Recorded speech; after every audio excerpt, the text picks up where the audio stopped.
So change is available to anybody who wants it, but most of the time, everybody expects others to change. And I just own my change, man. I own the person I am today as still flawed, still have a lot of work to do, but grateful for the person that I am, knowing that at the end of the day, I like the person I see in the mirror. And that's not what I could say in 2008. I was like, you need to go. You're causing more pain and problems for people. Welcome to another episode of Executive Health and Life. I'm your host, Julian Hayes II, and I have a very special guest with me, someone who I remember in 2020, and he doesn't know I'm about to say this. In 2020, when my father passed, the first person that I called right after was this man here. And even before then, when my father passed, the reason why I had a 10 out of 10 relationship with him was because of this man. And I just am forever grateful for him. And so I'm speaking with Tony Grebmeier, and he's a mentor, friend, and just someone who I'm forever grateful for. Tony, how are you doing? Man, I am fantastic. Thank you for the kind words. You know, when I lost my dad many years ago, people reached out and really helped me to kind of process. It's hard to process grief because it's like ebbs and flows. It's like the waves at the beach, you know, You never know when the next tide's coming. But it's important to be there for other people, and not just like a sugarcoat a phone call and say, hey, but like really understand like how I could show up and how I could be supportive. And getting to know you previously and then having you work through some stuff that we discussed was super important. And also like to get a 10 out of a 10, but also to improve that relationship from the bottom line. Man, that's something that I wish I would have had somebody tell me a lot earlier in my life. I had a tough relationship with my dad. At the end, when he was passing, I was able to hold his hand and just tell him, you know, I love him, and, you know, say I'm sorry for the stuff that I had done and the pain that I had caused him. And he wasn't able to really talk. So it was more just letting go. And I don't want to make this a depressing thing, because I think it's something that I do want to impress upon everybody, is that the people who suffer the most are not the other people, but they're usually us. And it's what we didn't say, or we wish you could have said, or did that. And so I'm a big believer, man. Say what you got to say today. Don't hold back. You know, if you need to tell somebody you love them, tell them. You know, it's like move quickly.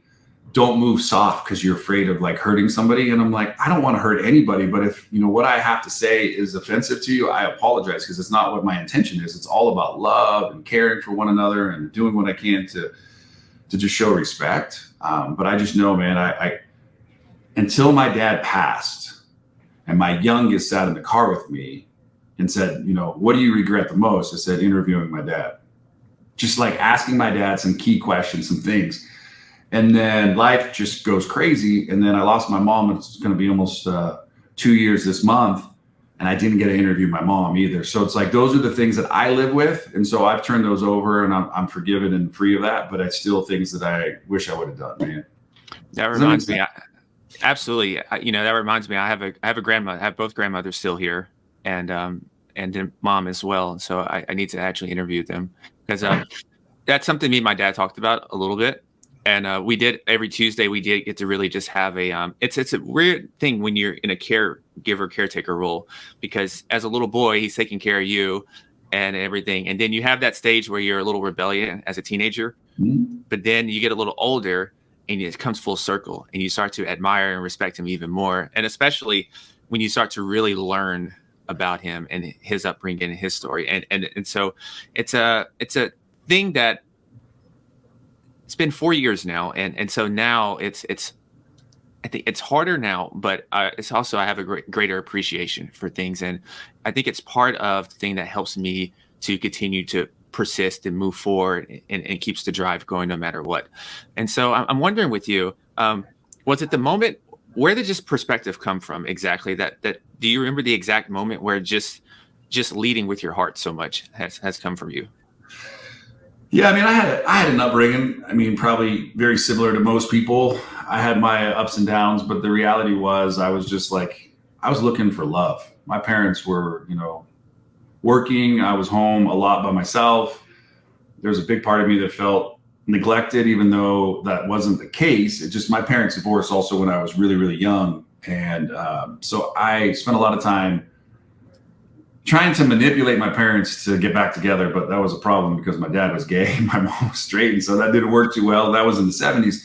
But the thing that really came from all of it perspective was, you know, I met the love of my life. She was 18, I was 24, Amber, and she just has thrown so much heart into helping me just to learn how to process, to show my feelings. Like one of my mentors and coaches used to tell me all the time, said, you know, why do you think it is that you don't have all these emotions? Why do you cry? Why don't you let this out? And I said, man, I don't know. I cried last night watching Field of Dreams. Like I was bawling, going, I had a pillow above my head, I was just like crying. And it was that father-son relationship. It was that like thing that I wish I had. Like in the moment of Field of Dreams, he's throwing the ball with his dad. I'm like, I never threw a ball with my dad, And so my epiphany, my aha moment was many years later. It was age 36, when I had a problem with drinking and drugging and had some, marital relationship issues. And it was when I admitted like I need help and I need to do things differently. And I was struggling to be a parent, to show up for my kids like the way I wanted. I was struggling to be a business partner and show up the way they needed me to. I was struggling to show up in my marriage properly. So it was 36 is a good date. And one of the things that changed is, I admitted I had a problem with drinking and then I got sober and I've stayed sober the entire time. So I'm blessed and thankful for that. And then that gave me some realization that really I am the same person. I have just changed my priorities to make sure that people are still the most important thing in my life. And they've always been, but for a long time, I wasn't the most important thing in my life. And I pushed I made everything about everybody else, but I didn't take any personal responsibility for like my life and myself. And so what I've really done is shifted perspective. And Bob Proctor talks about paradigms and, coming to the realization, Jim Rohn, for, things to change, I got to change. And for things to get better, I got to get better. You listen to Zig Ziglar, it's like, if you help enough people get what they want, you'll get everything you need. So I just started like listening to like Wayne Dyer, Bob Proctor, Zig Ziglar, Tony Robbins, Napoleon Hill. I started asking questions to myself that they would be talking about. Like, how would you process that? Like, do you think like that? Is that something that you believe? And what shifted is also like in the program of recovery, we're taught to kind of find a power greater than ourselves. So I realized like I didn't have to have all the answers. Like I could seek, right? And there's a great quote, seek and you will find. And success leaves clues. So I just had to just get busy, man, interviewing people, talking to successful people, talking to people that I met on the street, people that I would never see again in my life. I just was curious why they're there. What happened for them to get in this position? And if they could change, would they want change, or are they just completely happy where they're at? And so I just started asking everybody, and my mom was my mentor. She was the first person to really teach me about, developing who I am. I've had a lot of coaches, a lot of people, but 36 was the day that my life changed, was December 15th, 2008. And every day since then, I have really put in the effort to make sure that the person that you see online, that you talk to behind the scenes, a stranger walks up to me or anybody, that I am the same person in all those scenarios, right? Mm-hmm. And then the benefit is all the people in my life who get to be around me. And like my relationship with my wife is incredible today. And in 2008, I already filed for divorce. I didn't think like it was going to work out. And we just got back from a nice trip and celebrating, 26 years of marriage. So change is available to anybody who wants it. But most of the time, everybody expects others to change. And I just own my change, man. I own the person I am today as still flawed, still have a lot of work to do, but grateful for the person that I am, knowing that at the end of the day, I like the person I see in the mirror. And that's not what I could say in 2008. I was like, you need to go.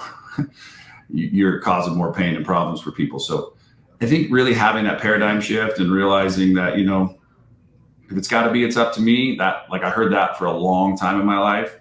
There's something true in that, but I also believe that you also need people. And so I'm okay with asking for help.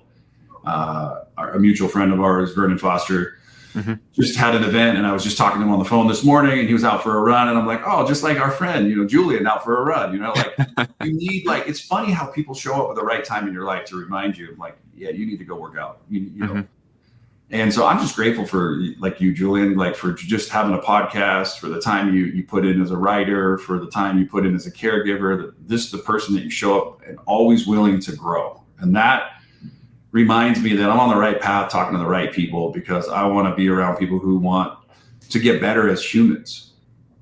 Mm-hmm. Yeah. Do you think we need some type of pain in order to change? Or do you think people can change without any sort of like really pain or catalyst? Pain is a great motivator. And when I was $1 million in debt, and alone in an apartment, I didn't want to live. I was trying to figure out how to take my life. And yeah, man, I was pretty hell bent on like, this is it. And I know in that moment when a phone call came in from my buddy John saying he's coming to visit me, I was like, oh, okay. Put all my stuff away. And then he came and knocked on the door and he gave me a big hug and he told me, Tony, your life has meaning and purpose. How you're living it right now doesn't. He spoke truth. So I think we need pain. And I think we need people in our life to speak truth to us too. Like to cut through the noise, the clutter that's kind of going on in our mind. And he looked at me, he goes, man, I love you, man. And he goes like, you can do all the things that you want to do, but we just got to make some changes. And I said, great. And we talked for, a good period of time. And then he left, and a pastor friend of mine who I'm still friends with today, Brandon, came by and he goes, man, I see great things for you. I see you speaking on stages all around the world, sharing your message of hope. And I'm like, dude, I was just trying to kill myself. And that's why I believe pain is something that we will all go through at some point in our life. Pain of loss, pain and suffering, business, whatever. But you need a good foundation, a core group of people to speak hope and truth into your life. Yeah, I can agree with that. That it's the power of community, right? And needing just at least one person to believe in you.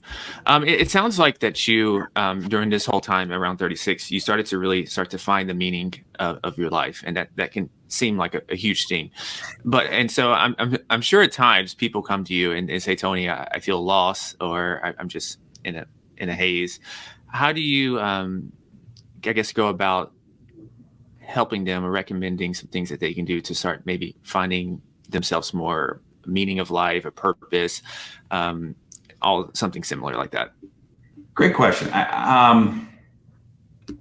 Let me ponder just an idea really quick. I don't believe everybody wants help. Mm-hmm. I think everybody is seeking and they just don't know what they're looking for. And so a lot of times I say, when someone comes into my office or I get a phone call or a text message or, hey, can we get together? A lot of times, so I have a good friend, Vinny Fisher. He always used to ask me, and like we would just talk about this from time to time, because people would want your time and to write back a message to them, right? So if they texted you or messaged you or called you, just say, hey, will you shoot me a message with what it is that you are wanting? What do you need? Right? So I know how I can help you, but then email it.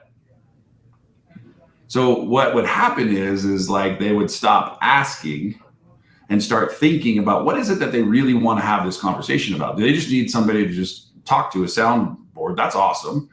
But to get like tactical as fast as possible is what I kind of believe is necessary in our day and age. Because I'm lonely sometimes. I'll just make phone calls randomly to just talk to somebody. And then I was at a conference, Colby K put on an event many years ago called Meltdown in the Desert. And Sean Whalen spoke from stage, and he gave kind of like the 7 whys, is like, what's the thing that you want? Then why do you want it? And then ask yourself, every time till you get to 7. And it kind of flushes out that like, I just want more money. Why? Well, because I'd like it to be able to travel. Why? And you just keep breaking it down and get to the core, and your why is going to be completely different than anybody else's why. I also believe that a lot of people who come into like my life or my office or whoever is in it for a season, reason, or a lifetime, right? They may just be like in my life. They may have just got a job here for 6 days, 60 days, 6 years, whatever it may be. And then they're gone.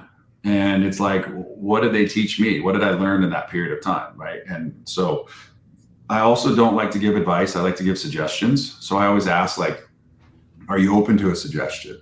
Versus just like, nobody needs more information. You want information, just go sit on Yahoo and you'll just get a ton of information.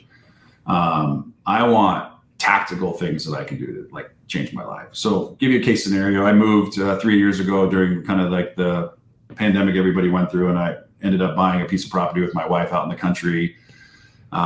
It's 35 acres. We live in a giant 6,200 square foot steel building. Not something that I ever thought I would do, right? I grew up in Santa Cruz in California wearing flip-flop shorts and a tank top. Like that was not going from like beach life to ranch life. Wasn't anything.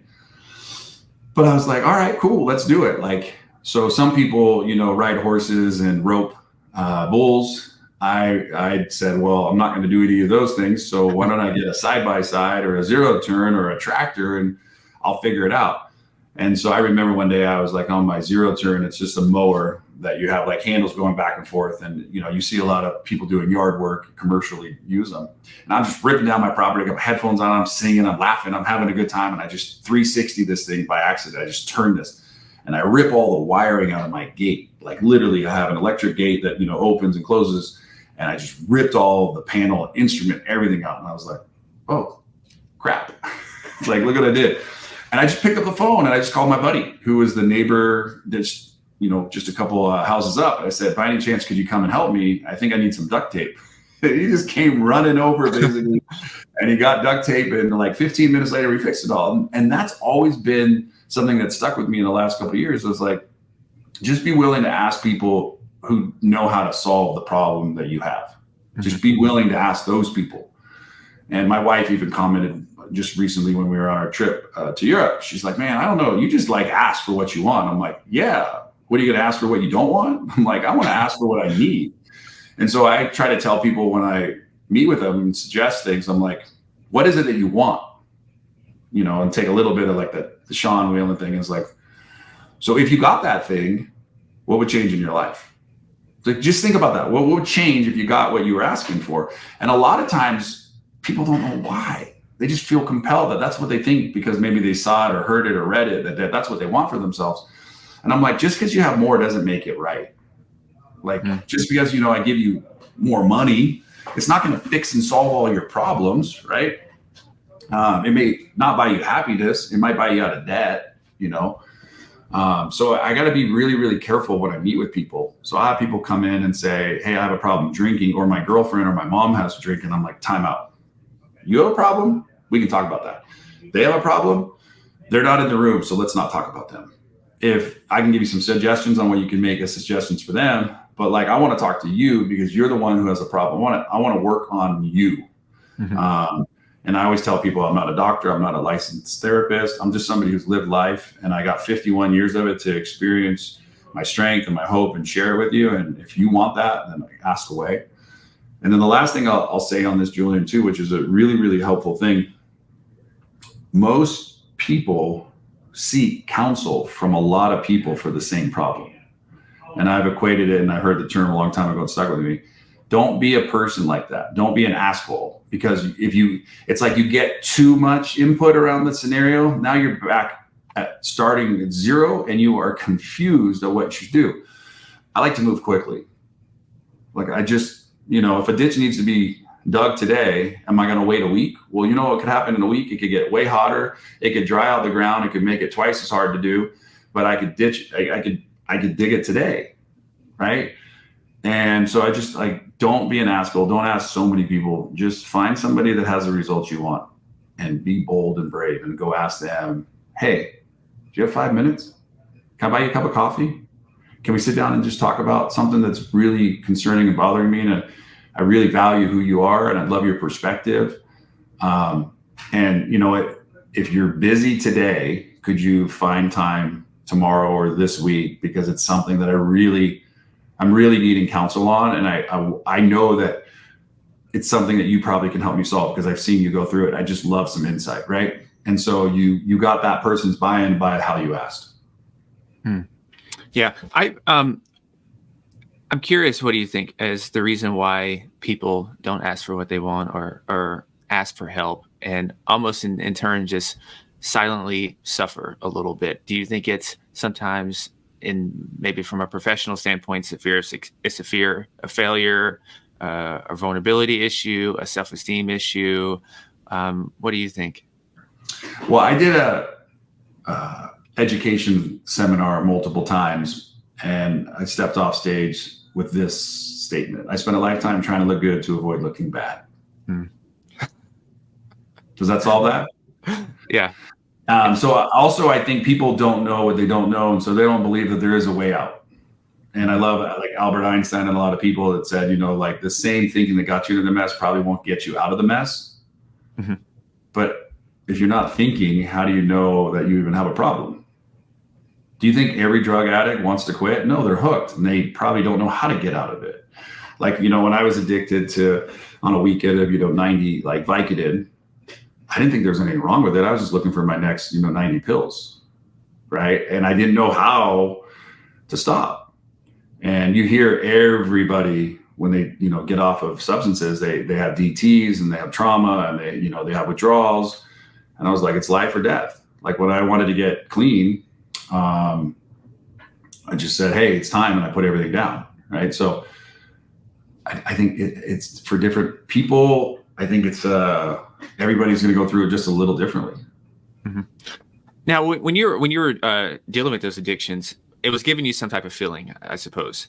And so, Yep. and when it comes time to get rid of that, you have to usually find something that gives a feeling as well to replace that, right? Because if you so they say a habit, right? Mm-hmm. Like my habit of being an alcoholic and drug addict still exists today. So it's like behind me, it's like in a different drawer, it's around me. So you don't lose the habit, you just replace the habit. Something better comes along. So exercise, eating better, choosing to do certain things differently, like you form new habits. And there's so much study on, is it how many days of this and that? I'm like, it's going to be different for every person. There is no perfect amount of time. Do it until you don't want to do something different. That's what I like to tell people. So like, I still go to meetings, I still work with sponsees, I still every, day do work around my program recovery, and I'm 15 years in because I have a sponsor who's got 48 years of sobriety still working the program, probably outworks my program. And so I'm learning from people who have the results that I want. So kind of ties hand in hand with the previous one is really, do the work and know that habit that once owned you, you can own the results of something way different. And you can change your life.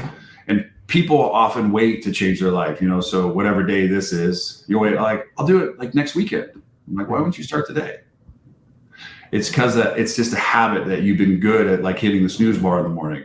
You've been good at putting stuff off. I only live in today. People call me like, hey, you want to go for a walk in 4 days? I'm like, 4 days? You want to go for a walk? I'm like, dude, my brain would marinate on that all day long. I said, how about we do this? How about we just do something today and figure it out, and then we'll talk tomorrow and talk the next day, and then we'll talk that fourth day and we'll go for a walk. And it's just that's how my brain works. That's my habits, right? Everybody's got different ones. And so being so present is a great way probably to alleviate a lot of, or potentially mitigate and block out a lot of anxiety and even potential depression when you're relishing on the past and ruminating on the future and all that. Is that how do you like stay so present? Because I ask this because I'm a person, I don't necessarily think about the past a lot, but I do think a lot about the future and the potential what ifs and things like that. Well, I'm a believer you can't go forward until you learn why you got to where you're at from your past. Mm-hmm. And so I'm an archaeologist. That's why for me, I like to study all the stuff that I did and all the things that the people in my life did to get to where they are or where I'm at today. Right. So in my book that's coming out, I have 3 kind of like archetypes, the archaeologist, the astronaut, and then the architect. Mm-hmm. So the archaeologist is the person who digs, and you need to be great at digging. Even if you want something bad enough for your future, you should study the past. And a lot of people say, forget your past. I'm like, no, man, don't ever shut the door on it. because the past holds the keys, right? They show me my patterns. They show me my behavior. They show me all my lessons. They show me all the things that I've done right and wrong in this world. And so if I'm going to pretend like I'm a brand new person with a brand new outlook. Like when I was separated from my wife, we were in therapy, and the therapist said to my wife some question, and my wife said, I just want the old Tony back. And I'm like, you don't want the old Tony. You want the new Tony, the one that, literally doesn't even know what he wants yet, but he knows that he wants a second chance, right? And so I study the past, and then I try stuff on as like an astronaut, because an astronaut can't live in space forever, right? So I take something. Let's just pick, for example, I used to, ride my bike, mountain bikes, like 2 times a day, 4 to 5 times a week. I'm like, I got really messed up knees. So I just was saying to myself on my drive in this morning, I was like, remember when I did it 4 days, 5 days a week? I'm like, I wonder if I can just go for a bike ride. Like, let's just go for a bike ride, right? Because that teaches me, like, okay, it's possible. And then my addictive behavior still kicks in. So I'll turn it into 2 or 3, 4 really, really quick. But like, I have to go back. And then I'm in the astronaut mindset of like, yeah, I can just do it. I can pick up my bike and go for a ride. And then the architect type is how to build a program and a plan to make that become your new habit, right? So I use the archaeologist to dig, the astronaut to try it on, to say, hey, that sounds like a humble idea. And then if I like it and I think it's good, then I use, the architect philosophy and mindset to say, all right, let's build a plan and a program, because any architect can build something, like sketch it out, but they need people to help you, make it come a reality. So as the architect, then I'm going to call my friends who like to bike ride. I'm like, hey, do you want to go for a ride? Hey, do you want to go for like a 20-mile ride today or something like that? And that helps me to make sure that I'm around the right people too. Mm-hmm. Yeah. And so taking a bit of a left turn really quick, I'm just always curious about this, and I like to ask it. We're not in the advice business. This is the suggestion business. And so suggestions out there for a successful marriage that's been 2 decades plus, and while running a business as well, because that's juggling a bunch of different things. Any tidbits? Yeah, man. Like, put her first, don't put her last.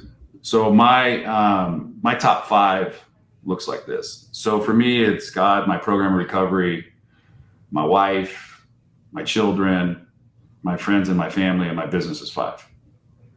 So I know that for a successful marriage to work, they need priority. And so a good buddy of mine, again, Vinny Fisher, said something, and I take it with me all the time. When I travel, still try to find 15 minutes, which is, anybody can find 15 minutes in a day, right? We all got the same day and time, but we don't necessarily use it the same. And that is FaceTime. For me, if you have a Pixel or something, use Duo or whatnot. But like, spend 15 quality minutes a day talking to your spouse, and make it less about you and more interesting questions about them. And then my wife and I, we like each other. Like, we actually like hanging around. We were young when we got married. We figured out life together. And I think as long as you remind yourself that you're in the business to celebrate victories and lessons, and, both of my parents are passed. She was with me for them. Her parents are aging, and how can I show up and really support her and her parents?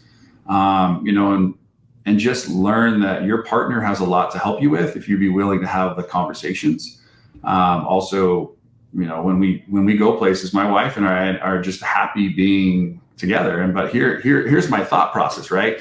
So 15 years ago, 16 years ago, I filed for divorce. Like, so what really shifted and changed? I was like, well, I didn't know what I wanted, right? But now I do. And I want my wife and I often talk. When we die, we want to die together. Like, we just want to pass away sleeping or whatnot. So we just talk about, like, what do we need to do to improve our relationships? We know what we're good at. We know what we're not good at. And so because we live on a ranch, we have projects. We just don't work on projects together because we have both type A type personalities, right? So we're both very, very like alpha in that regards. And so I was like, hey, I love you. If you need me to move something, call me. Vice versa. But like, I absolutely 100% make my wife a priority. She is my everything. We talk about her and all things that I do. Our kids are super important, but before kids, it was my relationship with my wife. And so make sure my wife is at the top, not at the bottom of my list. Mm-hmm. I appreciate that. I've been actually, it's ironic that you have a ranch and everything, because for some reason, maybe like a month ago, I started getting this urge, and I was looking at YouTube videos of like ranches and like just out in the country, like Wyoming, the Idahos, the Montanas. Sure. And that's way out of character. I don't know where it came from. But what's been enjoyable about living out that type of lifestyle? Because it's so different than where you originally came from. So my wife's best friend, Matt Robin, came to visit maybe 4 years ago. He's like, dude, I just watched this great special on Hulu. And I'm like, it's the biggest little farm or whatever. And I was like, okay, let's just watch it. And I was like, oh man. And like 30 days later, we had an offer on a place. Like literally, like I'm telling people, don't watch it if you don't want to go buy a ranch or a farm. What it's done for me is it's, slowed down, because I realized that, 35 acres is growing. It's all like weeds, trees, bushes, hay, whatever you want to talk. It's all work. And I like work. I like to be busy rather than sitting still. So for me, like my joy comes from putting on, my headset, tuning into your podcast, listening to somebody else's podcast, riding like my zero turn, getting in my tractor. I've got 2 amazing dogs. One's a big old doodle, doesn't like to ride anything. And my little poodle just absolutely, like the minute I grab keys, Oliver's like, Dad, let's go. And he's like, runs by the door and he wants to get on the ATV, wants to get on the, whatever it is. And he's like shotgun. He's like, he's awesome. So he goes everywhere, does everything. There's certain things that I've learned. My wife wanted a garden. And so I was like, all right, cool. And so we put, about an acre into kind of helping her. And so it's been fun seeing her go through kind of like ebbs and flows. And so, she went to like the nurseries and bought like organic plants, but then realized that they weren't really organic plants. Like there was a lot to learn about, because we were using mulch and other things, where they were coming from, how they were coming, and then like no pesticides, and then the struggles of grasshoppers and bugs and like, animals, deers and all like everything deer. And one of the things that I love is that my wife, like, she has so much joy. Like that's like her thing. She used to listen to music when she would work, and now she listens to more podcasts and audiobooks. She's like, learning and trying and putting in like the effort. And I love that. So I think the joy is really, and the part of the ranch is great, is that at the end of an honest work day, as I always say, like I work my day job and then I come and work my evening job. We just kind of fall asleep together, and that's been cool. So we're equally tired at the end of the day. It's not like, she did this and I didn't do that. It's like, we're always doing it. And so for both of it's fun. And I sometimes kick myself and saying, do I really want to keep doing the ranch thing? And then the more that I leave the ranch on a holiday, the more I look forward to getting back and realize that it is work. It is a lot of work. 3 feet of snow on a Tuesday and it melts by Friday, which is a blessing and a gift. But in the moment when you're getting your tractor stuck and your side-by-side stuck and your ATV stuck, and once again, you call that neighbor who helped you with your fence, and he comes over with this, 113 horsepower tractor and pulls you out with like, literally zero, no effort at all, reminds you to still ask.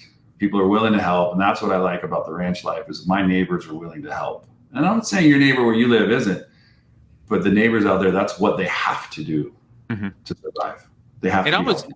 It almost brings you and keeps you rooted in terms of, life is becoming more and more technological, and you can kind of distance yourself from like a lot of the basic things of life. Whereas I think it sounds like that type of living really keeps you rooted and grounded, because you're a lot more in tune with nature and the seasons and those types of things. Yeah. And the interesting part is my neighbors have taught me all the kind of like farming things.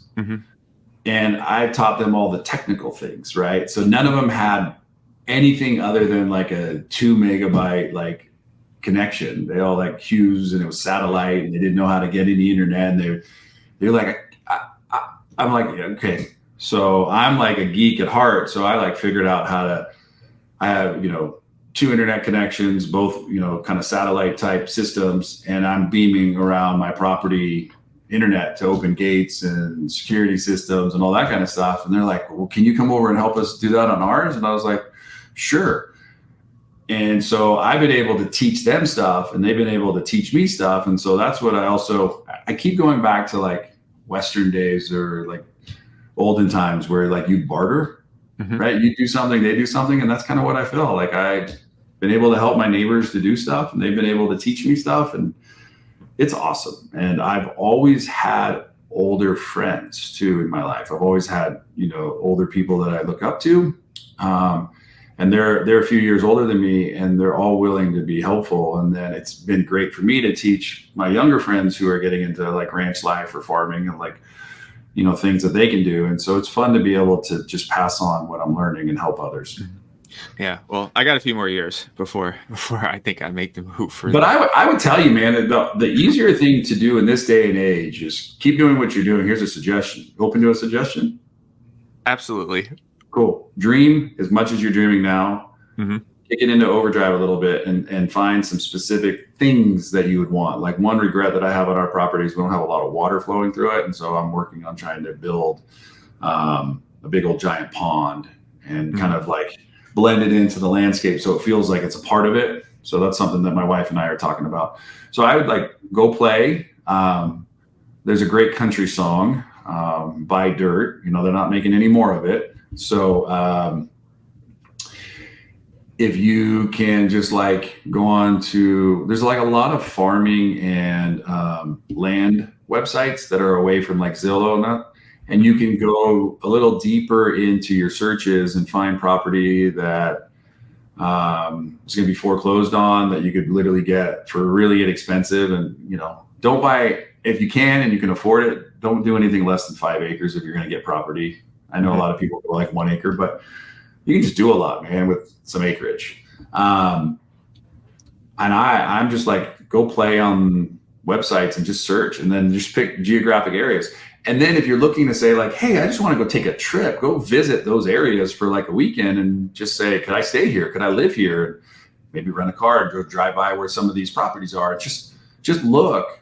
Because a lot of people, you're in Nashville, right? So a lot of people go, I want to go buy property in California and then move. No, let me rephrase that. Nobody wants to do that. Nobody wants to go back. I was in California once, but like somebody is interested in going to a new place and they don't visit and then they move there and then they're like, hey, I don't want to be here anymore. And then they move back. And I was like, well, you got to spend some time playing in that area, right? Wyoming, Montana, Colorado, conditions are epic, but they're also, you can have 4 seasons one day, but they're the most beautiful 4 seasons you'll have in one day either. Yeah, I've been dying to experience like a true winter. Come to Colorado. I'll show it to you. And the great thing about Colorado weather is we're still the place that has 300 plus sunny days a year.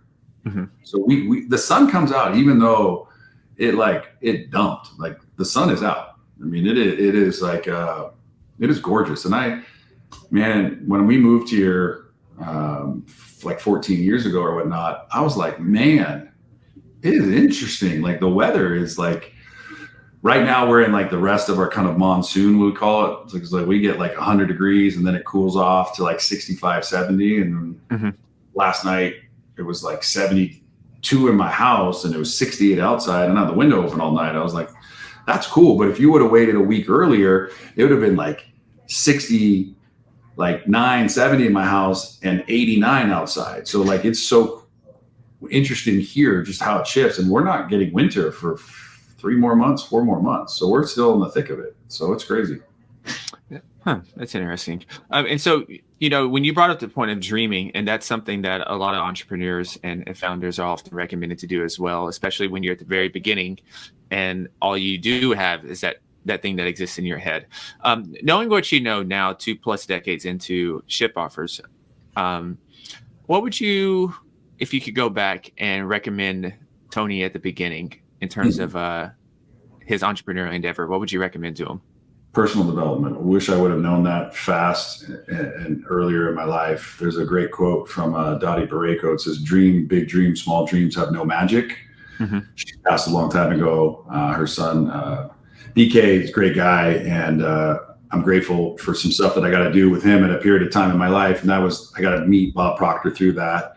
But like really get into personal development, and people think it's woo woo and this and that. I'm like, I don't care what you think it is, man. I just know what it can do. can change your thinking upstairs. It can change the way that you function and live and the energy that flows through you. It's funny because I have Highland cows behind me, and that's what my wife wants. So every day when I walk into my office, that's something that's up on my board. So this is not my dream board, but it's like a dream board. And through personal development, I just really learned to like, go ask for what you want. So if you heard this entire conversation, it's like, what do you want? Go get it. Go ask for it. Like with the universe, like I'm a big believer too. The universe is like, hey, so you want that? What are you willing to give up to get that? Like, because that's something too that I didn't learn until probably 10 years ago. It's like, so whatever it is that you want, you got to give something up to get that. Kind of like when I got sober, I had to give up drinking and drugging to get what I really ideally wanted, which was a different life. Mm-hmm. And so personal development, be willing to give up some stuff that you're doing that maybe is not getting you the results that you want. And then I think the other thing is like, as fast as you possibly can, I wish I would have had somebody tell me to go get a mentor early on in my life. And people often say like, I can't afford one. And I'm like, but you can't afford not to. And you don't have to necessarily give money to a mentor. Is like service, right? So people who are older than me where I currently live, right? They can come over and cut my lawn or mow my fields or fix a fence. But like the technical stuff that I'm putting in is expensive, right? Cameras and systems and all that. And so I'm just barter and trade with them, right? Like I just offset some of that because I'm learning so much from them. They're helping me to learn about elements and changing, tires and doing new things on tractors and oil and, tune-ups, stuff that I'd never had to do in my life, right? I can go to their house, they have lifts, they can, fix trucks and that kind of stuff. So just interesting. And all those things I wish I would have known early on. And I think the last piece that I would tell you is like, really, man, be careful who you get into business with. Do your due diligence. Everybody's a salesman. I learned that too, the hard way. Everybody's selling you something. They're selling you what they want secretly while making it sound like it's what you want. Mm-hmm. And so I'm just really proud to know that I've got a great business partner who has the same things that I'm after and the same wants and similar type dreams. And we talk every day. And make sure that, whatever I'm up to, he knows about. So it's not like I'm just trying to do it all on my own, right? And so that he's like, hey, that's a good idea. Let's do that. And so I think just get good counsel around you. And I think you'll be uber successful. Mm-hmm. What do you think makes a good founder CEO? Somebody who's willing to take out the trash, somebody who's willing to do whatever it takes, a people person, not a people pleaser. That's a big difference. A people person, someone who likes people. Like, if you want to be a good CEO, if you're a founder, you can be a founder of a business by yourself. You don't need to have people around you. But running a company that was like 36 deep at pandemic level, and now it's like 130 in pandemic level till now, we have one facility, and we have 2 in Colorado with a 3rd coming online here, one in Nashville and one in the Netherlands. So you're telling me, so there's like 130, 140 people running deep now across our organization. Second thing is don't call people employees. That's my gift to the world, is call them team members, because you're all on the same team. It's not like I want to, the manager on the baseball field, or the coach or the pitching coach, you're all on the same team. You get the same championship ring at the end of the year. You don't call them employee like, hey, he's an employee out there. Mm-hmm. No, we all specifically have a role that we play. And that's been hard for me, is changing the way that I look at everybody. It's like Doug and myself, my business partner, we're on the bottom and we support the team on the upside. That's something that I've really grown into. So I think it's a really good thing, is like, get good at teams, read some good books. I could recommend a ton, but I think the thing is once you really know what you want, go find the books that those mentors recommend that would help you get those results that you're after. Because otherwise you're just going to read a bunch of books, which there's nothing wrong with it. As somebody who's written a lot of literature yourself, it's like, but what is it that you're after? And for me, communication with people, brutally, like, sit down and just like, hey, this is not helping you.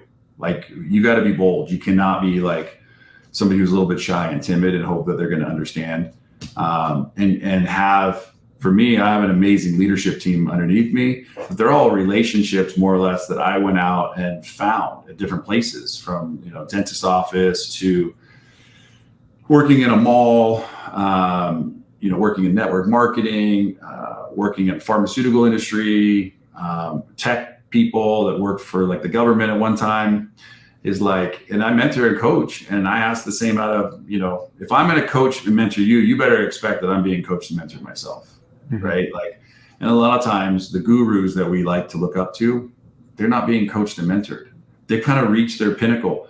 But man, I struggle with bad days and good days and depression sometimes. I'd struggle with like, is it all worth it what I'm putting in?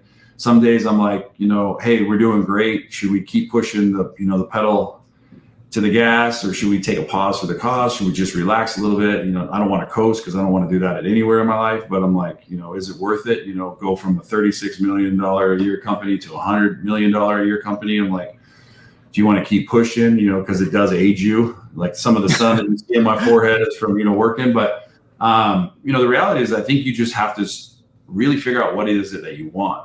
And this company that I'm fortunate to be a part of started in my garage, when my wife was pregnant with our second kid. And now my second kid's working here, which is a total gift. So I think there's a lot of benefits and things that I just don't know. I don't know. And things that, are changing every single day. I just know one thing, Julian.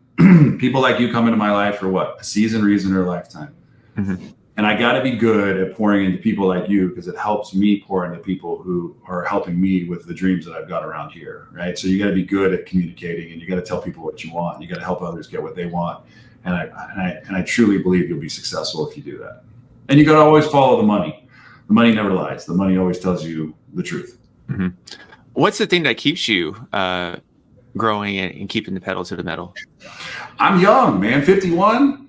It is young. It is so crazy. You watch movies. So we watched, like I said, The Field of Dreams, and Kevin Costner was 33 in that movie. James Earl Jones was like 60. And that's the Vader's, voice, and somebody I grew up. And I'm like, babyface, man. They just look so young. And I grew up watching a lot of like 70s and 80s comedies. And there's some things that go around the internet, and you're like, did you know Mrs. Roper was 50 at this? And she just looked like an old lady. And I was like, damn. I just want to stay active. I don't want to die. I feel like the best years of my life are now. I said, I learned a lot to get to this point. I'm like, I got so much more I want to do and live. So the good thing is now having a team, I do have a little bit more flexibility. So that's like a gift that you don't know when you get into the business. I still think and work every day of my life. I don't ever mentally take a day away from work.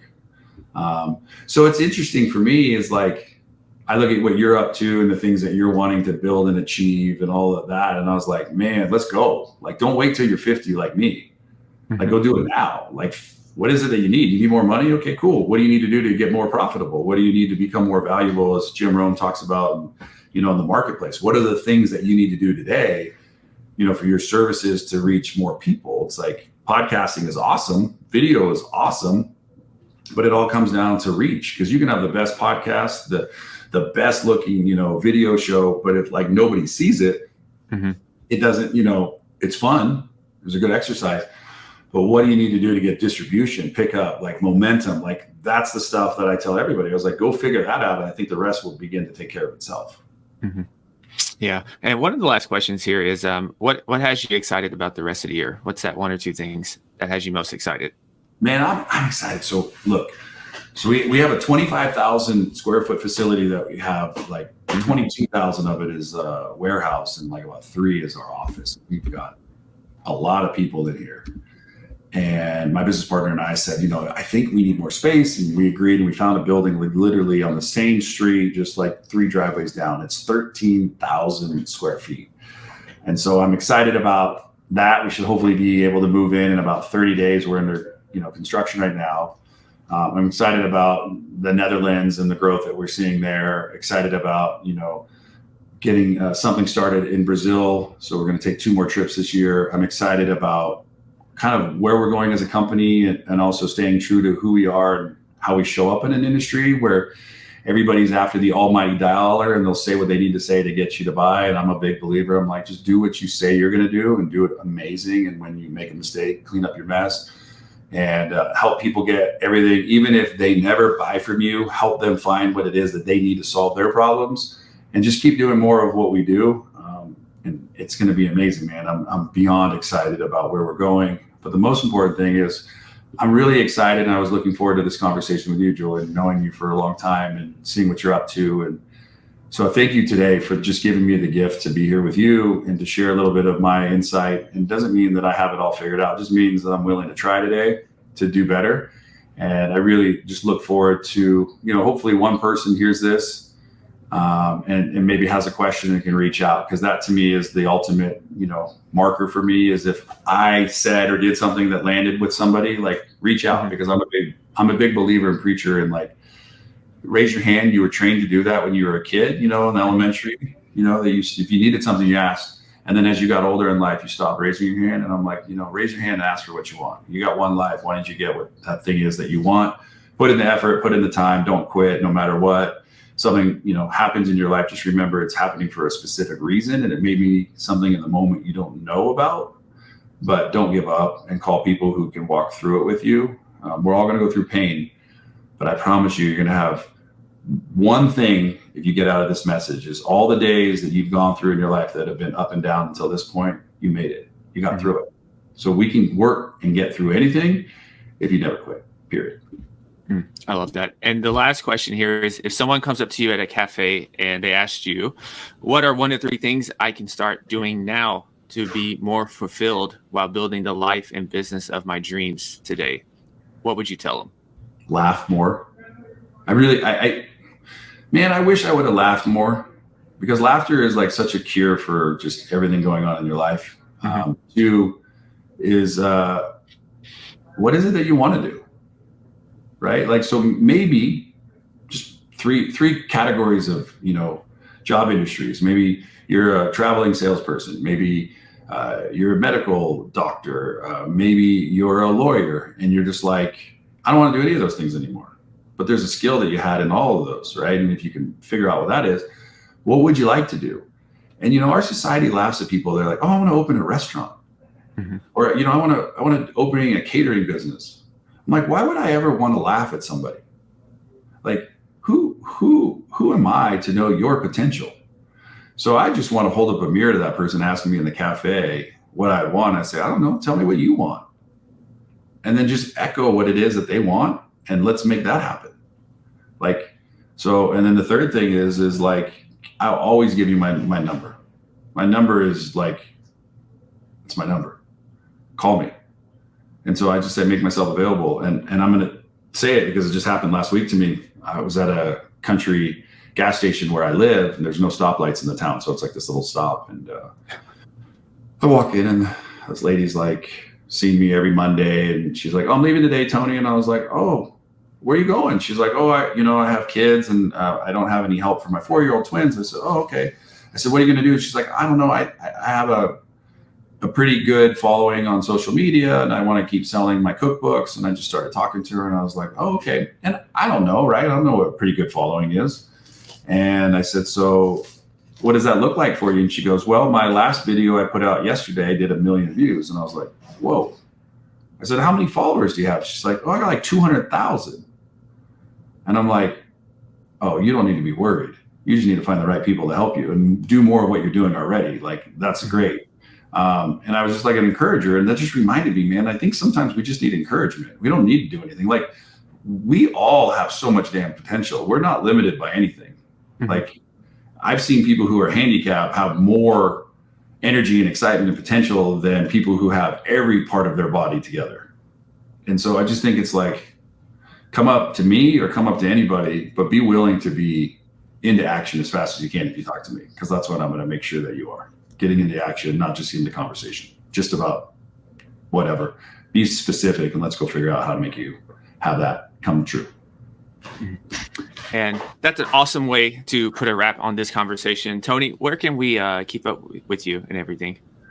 Anywhere that you see usually a blue check mark, so Tony and then Grebmeier. So it's on TikTok, on Facebook, Instagram, LinkedIn. You'll find me there.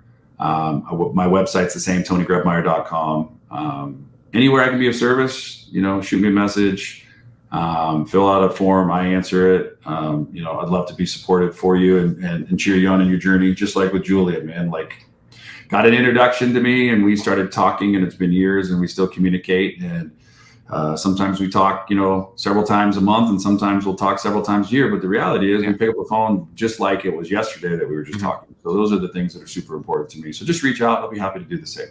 Thank you. Thank you so much. And we won't have as long as a gap anymore. I promise you that. Hey, we're busy professionals. That's all I'll tell you. True. And for listeners out there, stay awesome, be limitless, and always go be the CEO of your health and your life. Peace.